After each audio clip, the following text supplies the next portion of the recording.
Statement by Minister. Mr. Deputy Speaker, with your permission, I'm making a statement to the House. In the budget speech, we have announced a major reform of the basic retirement pension. It is abundantly clear that the old age pension system in Mauritius has become fiscally unsustainable and financially unbearable by the reckless policies of the previous government. In our country, the present working generation shoulders the responsibility of funding the BRP expenses for the elderly generation.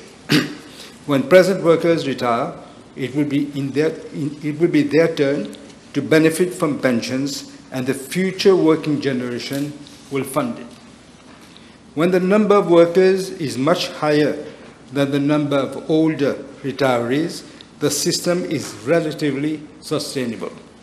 But when the number of workers shrinks and the number of old age pensioners soars, the system becomes financially unsustainable and financially unbearable. Madam Speaker, Mr. Deputy Speaker, it is extremely rare for a country to provide old age pension, one, to all persons who are 60 years old. Second, those who have not contributed for the old age pension, as the BRP is, it's a non-contributory pension. And thirdly, everybody who attains the age of 60, irrespective of his income and assets. Mauritius, it seems, is the only case where we do this. Even in rich and advanced countries, the old age pension is paid much later than 60 years, often 65 years. In France, just now, they are proposing to increase the age to 67 years. In Germany, they are proposing to increase it to 70 years.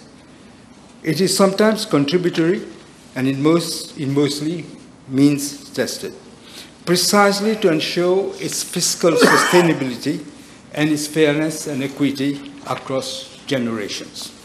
As a result of these three combined features in our old age pension, the BRP has become fiscally unsustainable and, as I said, financially unbearable. As a result of these three combined features in our old age pension, the BRP has become financially totally unsustainable. The following facts and figures demonstrate, beyond any reasonable doubt, about the fiscal unsustainability of the BRP. First, the share of BRP in GDP has increased from 1.9% in 2010 to 3% in 2015-2016 to 6.1% in 2020-2021, and it currently stands at 7.8% of GDP. Without reform, its share of GDP will continue to rise. Second, the proportion of BRP in government recurrent expenditure has escalated from 9.6% in 2010 to 14.2% in 2015-2016. It then rose to 20.1% in 2020-2021 and has reached 24.5% in 2024-2025. Again, without reform, it will continue to absorb a higher share of the recurrent expenditure. Third, BRP as a percentage of government revenue, recurrent revenue, has surged from 9.7% in 2010 to 15.2% in 2015-2016. It reached 21.4% in 2020-2021 and rose to a further 30.6% by 2024-2025. Again, without reform, its share of current expenditure will inexorably increase. Fourth, in absolute terms, the BRP has increased from 5.97 billion in 2010 to 13.1 billion in 2015-2016, and then to 27.9 billion in 2020 to 2021, and a further and further to 55.4 billion in 2024 to 2025. Mr. Deputy Speaker, in 14 years, between 2010 and 2024-2025, spending on pension has ballooned by a staggering 828%. In only 4 years, between 2021 and 2024-2025, it has almost doubled from 27.9 billion to 55.4 billion. It will reach 100 billion in 2035. Now, how can anybody say this is sustainable? Without reform, the expenditure on BRP will sharply rise. The population aged 60 and over has grown substantially from 186,400 in 2015 to 250,600 in 2024. It will continue to grow as the population ages and will reach around 315,000 in 2038. Equally, the ratio of older persons will rise considerably with the aging population, from around 20% today to 30% in 2051. Without reform, our pension system will run out of money if the current demographic trajectory persists. 6, the fertility rate. Fertility rate has dropped sharply over the years, from 5.9 in 1960 to 2.8 in 1980 to 1.57 in 2010 and 1.34 in 2024. It is now well below the replacement rate of 2.1. This indicates a declining population, and this trend will accelerate in the future. Without reform, there will be far fewer workers to support 4 more pensioners. 7th, the number of workers will continue to decline while the dependency ratio will rise, thus decreasing the ratio of working individuals to pensioners. The ratio of workers to pensioners has declined from 3.9 in 2015 to 2.7 now, and is expected to further fall to 2 in 2035. Without reform, the smaller working population will have to bear a growing burden of contributions to finance the pensions of the many more retired. 8th, life expectancy at 60 years has increased for both men and women. Life expectancy of men at 60 has risen from 13.4 in 1962 to almost 17.92 in 2022. For women, it has gone up from 16.3 years in 1962 to 21.75 in 2022. It means that the government has to fund non-contributory pension for a much longer period for both men and women. Without reform, it will be very challenging to fund pension for more people with a higher number of pensioners yearly. 9th, to give the House a sense of the financial burden, BRP payments in the last fiscal year exceeded the total government spending on education, on health and housing combined. Without reform, expenditure on pension will crowd out critical investment in education, health and housing. 10th, to finance this increasingly rising expenditure, government has to borrow massively, thus raising the public sector debt to an alarming level of 90% of GDP. Without reform, the debt will continue to rise as a share of GDP. 11th, debt servicing has risen sharply and is second most important expenditure after pension today. It is amounted to a staggering 21.8 billion rupees in fiscal year 2024-2025. Without reform, the country will spend a rising share of its expenditure on debt servicing and thus crowding out key priorities. As early as 2015, the IMF, in an expert report, projected that by 2050, expenditure on BRP would be at an unsustainable level of 8% of GDP because of the irresponsible decisions taken by the previous government Believe it or not, Mr. Deputy Speaker, we are already at 7.8% now. That is around 25 years ahead of what the IMF had projected.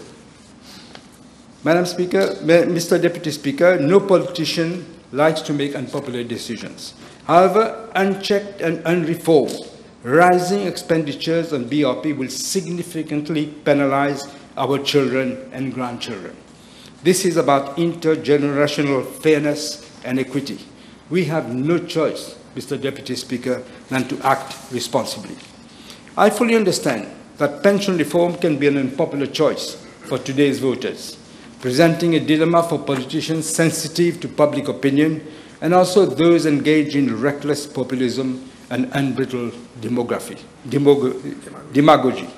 For all the reasons mentioned above, pension reforms are vital to rebalancing the burdens across present and future generations in a fair and equitable manner.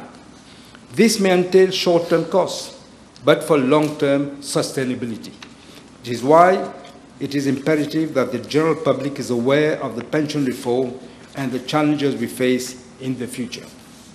Mr. Deputy Speaker, there is an utter confusion in the mind of many people between a contributory and a non-contributory pension. A contributory pension requires the beneficiary to pay into the plan from his salary, like occupation pensions. In a non-contributory pension, the beneficiary does not contribute anything at all for the benefit he receives. The BRP is a non-contributory pension. There is no contribution from the beneficiaries. It is funded from the consolidated fund. As such, all increases in the BRP can only be financed through higher debt or higher taxes. Under a contributory pension system, an employee can choose to retire earlier than the prescribed retirement and benefit from a reduced pension. This, Mr. Deputy Speaker, does not apply to the BRP, which is, as I said, non-contributory. Eligibility to BRP is typically not based on employment history or prior contribution, but rather on factors such as age and residency. In other countries, it also depends on income and asset of beneficiaries. Let me make another confusion, clear another confusion about the retirement age. The budget has not changed the retirement age. We have not changed it. The retirement age was 65 and it remains at 65. Flexibility for early retirement for those in specific sectors have not changed for contributory pension. We only align the entitlement to BRP with the retirement age in order, again, to ensure fiscal sustainability. Mr. Deputy Speaker, the dire financial predicament we have inherited demands immediate and decisive fiscal consolidation. Without prompt corrective measures, we risk to follow the trajectory of countries such as Sri Lanka or Greece, nations that delayed essential reforms and ultimately faced severe financial crises, forcing them to accept tough, externally imposed bailout conditions. The previous government's legacy bears troubling similarities to these examples. Their pattern of unchecked and reckless spending has placed our public finances in dire straits. As a result, our national debt is projected to rise to 642 billion rupees by the end of June of this year, equivalent to 90% of GDP, highlighting the urgent need to restore fiscal discipline and rebuild economic resilience. There is a very, very high risk of the country being downgraded if there is no fiscal consolidation, and I wish to remind the House that a downgrade to a junk status would have very, very serious implications on the cost of borrowing, on our financial services sector, on the value of the rupee, investments, foreign direct investments, and the economy as a whole. No one, Mr. Deputy Speaker, would invest in a country which has the status of junk. We simply cannot afford a downgrade from investment status to junk status. As a responsible government, we could not ignore the risks posed by our unsustainable pension system, not only to public finances, but also to the well-being of our elderly population. We have no choice than to reform our shockingly unsustainable pension system. Unreformed, there would be no financial resources to pay for future pensions, even for those above 65 years. There is hardly any country that has the rare combination of providing old-age pension to all those above 60 without any contribution and without a means test. In fact, several developed countries have embraced two of the following three measures. One, extension of the retirement age to 65 and beyond. I just mentioned France and Germany. Second, introduction of a contributory element in the system with exceptions for low-income earners. And third, adoption of a means-tested system for old-age pension so as to allocate public resources more efficiently and equitably and target support to those who are in need. In these systems, eligibility for a pension or the amount received is based on household income and assets. Countries such as Australia, Canada, Japan, South Korea, and Chile use means test as an eligibility criteria for old-age pension. Mr. Deputy Speaker, in the light of the devastating legacy left by the previous administration, we had no choice but to confront the urgent need for pension reform head-on. However, we remain deeply mindful of the challenges the most vulnerable may face under the proposed changes, and we are committed to addressing their concerns with compassion and empathy. As a democratic government, we have heard these concerns. As a compassionate government that is committed to stand by the most vulnerable at all times, we have decided to establish two interministerial committees to examine matters related to the basic retirement pension. The first committee will explore potential income support for individuals aged between 60 and 65 who become ineligible as the result of the reform and whose main or sole source of income is the BRP. This will cover a range of beneficiaries such as housewives, retirees, and workers with low occupation pension, who all rely mainly or solely on the BRP. This committee will be chaired by myself and will comprise the Deputy Prime Minister, the Minister of Financial Services and Economic Planning, the Minister of Energy and Public Utilities, the Minister of Labour and Industrial Relations, the Minister of Industry, SMEs and Cooperatives, the Junior Minister for Finance, Junior Minister of Social Integration, Social Security and National Solidarity. The second committee will examine potential support for individuals who are unable to work due to health-related disabilities. This committee will be chaired by the Minister of Social Integration, Social Security and National Solidarity and comprise the Minister of Housing and Lands, the Minister of Agro-Industry, Food Security, Blue Economy and Fisheries, the Minister of National Infrastructure, the Minister of Health and Wellness, and the Minister of Foreign Affairs, Regional Integration and International Trade. Mr. Deputy Speaker, the escalating financial burden on future generations from an aging society is the challenge faced by most countries. If the current demographic trajectory of Mauritius persists, then our pension system will simply run out of money. Let me be very candid. The BRP system is a time bomb. It is a time bomb that is fast ticking away. However, it is unfortunate that many do not seem to really care or worry, as they will no longer be around when the bomb will explode. Worse, Mr. Deputy Speaker, a highly respected professional actuary has stated that this time bomb has already exploded, that we now face the urgent and uphill task of containing the damage. Consequently, pension reform is absolutely critical. It aims at enhancing financial sustainability, and at the heart of this reform is the imperative to establish parity between what each generation pays and receives, thereby promoting fairness in intergenerational burden sharing. Thank you.